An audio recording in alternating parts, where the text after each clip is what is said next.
I am really impressed if a game can manage to properly scare me. As self-elating as that sounds, I don't mean that I have an especially high fear tolerance, I just think it's a hefty feat for a video game to do that as a medium where a player generally has full control and may or may not be doing what the developer wants them to. To maintain an atmosphere of tension requires a deft-handed maestro of game design, a design philosophy that lets players explore while leading them forward and grabbing their attention when you need to, and while games at least have the benefit of actual stakes and that the player can die, it's exceptionally difficult to design it so well that they never peek behind the curtain and break their own immersion because of a janky animation or frustrating mechanics. And I say all of this to highlight the contrast between those words and the aggressively irritating, endlessly janky, and poorly designed mess that Pneumata has unfortunately turned out to be.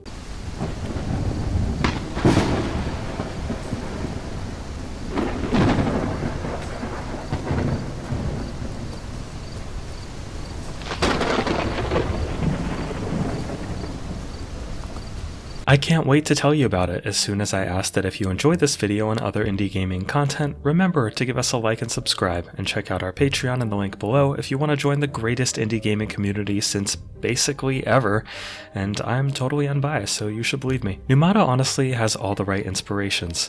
I was originally following it because it looks so much like Condemned, a criminally underplayed survivor horror title that was a launch game for the Xbox 360 and relied on brutal melee combat and grimy, dreadful environments. But alas, Pneumata doesn't feel like Condemned at all. Instead, it feels like a wannabe Resident Evil 7 where every single mechanic was programmed in to the extent that it functioned and stopped there. I genuinely wondered at many moments of my playthrough if anybody playtesting Pneumata ever stopped and asked, is this actually fun? Because the answer is it could be. It starts out passably enough if you ignore the abysmal voice acting, and let's be real, this is not any Resident Evil fan's first rodeo with terrible voice acting, but some of the early environments did have an eerie feel that felt like it was setting the stage for some spooky times. The plot, though, is barely worth addressing. The voice acting and mediocre writing don't do much to elevate the premise, which itself does little more than throw a few horror tropes in the blender and hit puree. We have the detective, the missing wife, the creepy town he goes to visit to find her, and then something is wrong with the people in the town. Very literally all of it's been done and done better.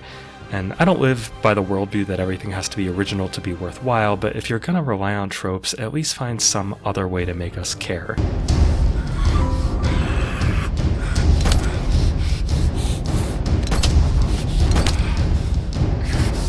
Structurally, Pneumata's resemblance to the Resident Evil franchise, 7 and 8 in particular, is most clear. This is a first-person survival horror game with relatively open environments that you'll often have to double back to in order to grab key items or witness new events. You can explore around the area for ammunition or crafting items, but that's most of what there is to find, with relatively little lore scattered around, not that the lore was especially interesting in its own right. And crucially, saving is limited to only safe rooms where you can also swap items from your inventory into and out of storage, just like that other franchise I'm not going to name again. Let's be clear, the structure is not the problem. The problem is that the entire affair feels like somebody wanted to make a ceramic mug and just glued together the broken shards of other mugs rather than bothering to take a pottery class. It feels as though every aspect of the experience is compromised in some way. For one, the sound design.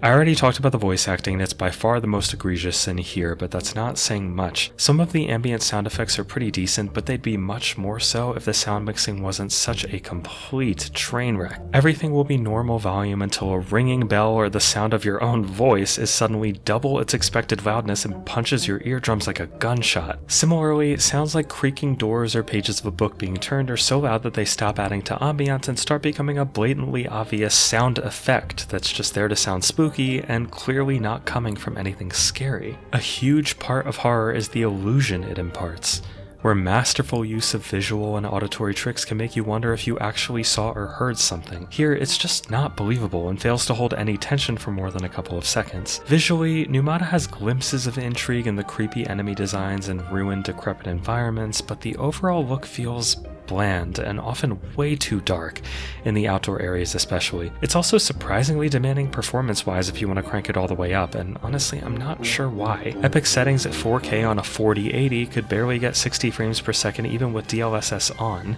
and doesn't look noticeably different than high settings, which increase the frame rate by almost double at times. Even so though, bland textures and often flat lighting leave me a bit baffled as to why it's not more smooth. It is playable on the Steam Deck though, just be prepared to play on the lowest settings and for the frame rate to generally stay between 45 and 55 and sometimes drop to the 30s. Now for the gameplay. Oh dear lord, the gameplay. First of all, remind me of the last survival horror game that frequently left you with over double the ammunition you need at all times, even when some enemies can be absolute bullet sponges. It's arguably one of the game's lesser problems, but bizarre in its own right given that enemy encounters aren't as frequent as you would think. I would easily say that I spend a hell of a lot more time wandering around lost trying to look for the next event to trigger than I did fighting anybody. And let's tackle that piece while we're at it, because the entire time I wanted to scream this from the rooftops. This game needs a goddamn map. The modern Resident Evil games cross off areas of the map you've already been to, so you generally know what's left to explore. Pneumata abandons the idea that a map is useful and leaves you to wander its labyrinthine hallways and pathways without any indication of where the hell you need to go. Well, any useful indication, I'll say. You will find notes telling you generally where something is, like knowing you need to find bolt cutters by a tool shed near the barn, but that's not always helpful. In that particular situation, the barn wasn't even accessible to me yet, until I happened to backtrack far enough for a cutscene to trigger, which I only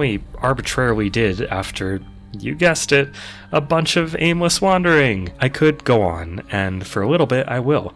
The guns feel like they're shooting pellets of kibble. The melee combat feels stiff and unresponsive. The brief but frequent first-person cutscenes feel awkward, robotic, and progress at a weirdly slow pace. The walking speed is so glacial that you'll have to constantly run in order to, at some point, actually get anywhere. The kick animation looks less like a person kicking and more like someone using a mannequin leg as a lance, and doesn't even seem to work half the time. Sometimes the inventory would just randomly decide to not open. The game never really teaches you anything, and there's nowhere to look up the controls. And sometimes it'll put you in these wild, near-instant death situations where it's seemingly impossible to know what to do without an ungodly amount of trial and error. I could still go on, but do either of us need that? Pneumata's bad. It's a bad horror game. There are a lot of good horror games out there. Go play literally any of them. Pneumata is boring, not the least bit scary, designed poorly, and simply doesn't respect your time, both through gameplay systems that constantly waste it, and the continued disappointment that it's so much less than what it looks like. Here at I Dream of Indie Games, we rate games using bronze, silver, and golden genie lamps of approval for good, great, and essential games respectively, and only bring out the mediocre rusty lamp or ever so dreaded indie Krampus when things are looking pretty dire.